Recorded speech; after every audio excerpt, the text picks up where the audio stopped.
start. Thank you so much.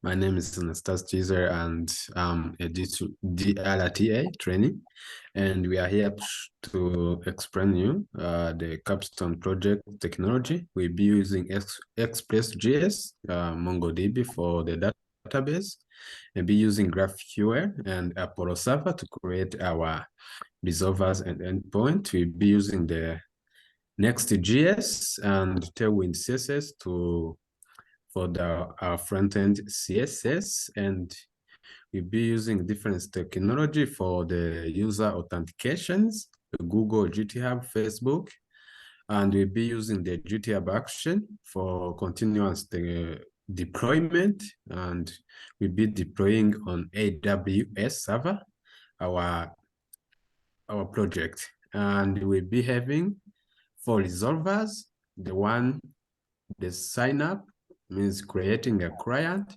retrieving a client while in the login, retrieving all the DLTA trainees profile list, and from that list you can retrieve a single data profile.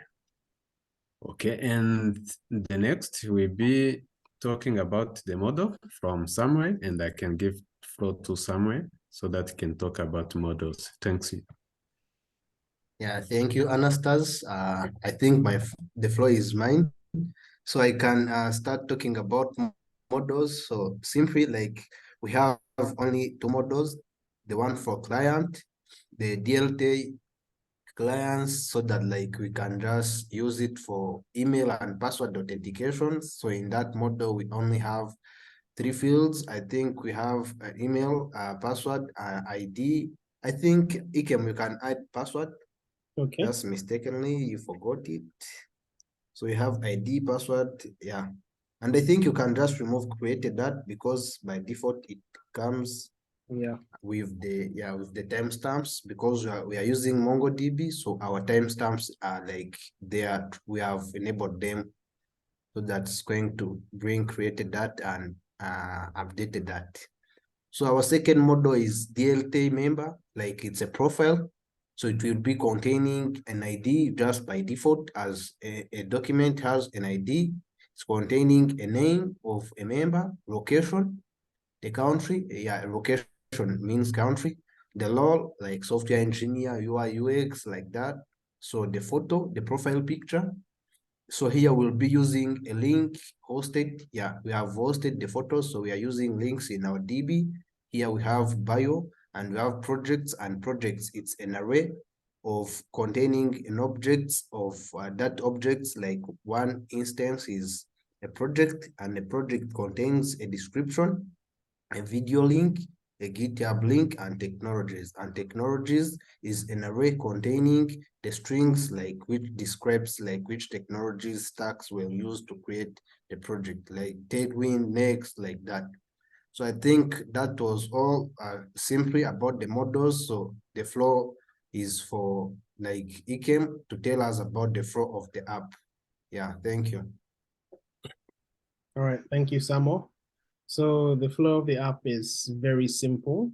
It involves the clients first logging in. They can log in using OAuth, maybe by Google, GitHub, or Facebook, or they can sign in with their credentials, their email and password.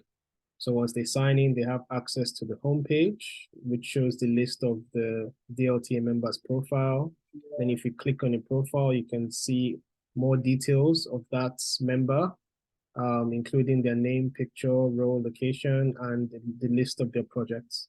Then clicking a project would show a pop-up that would show the YouTube video player, the GitHub link, the challenge description, and the technologies that they used in the challenge description. So we have a Figma prototype that explains this better. So this is the sign up page. So the clients can either use GitHub, Facebook, or Google, or their email and password. Then when they sign up, then they can sign in the same way.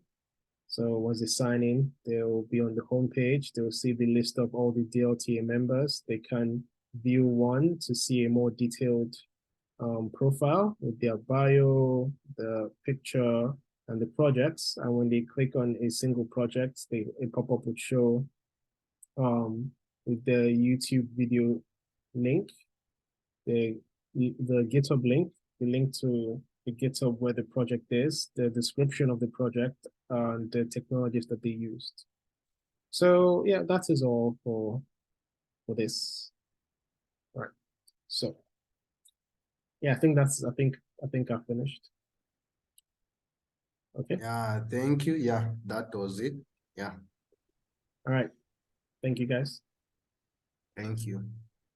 Let's stop recording. How do I stop recording? Like, Okay. try to hover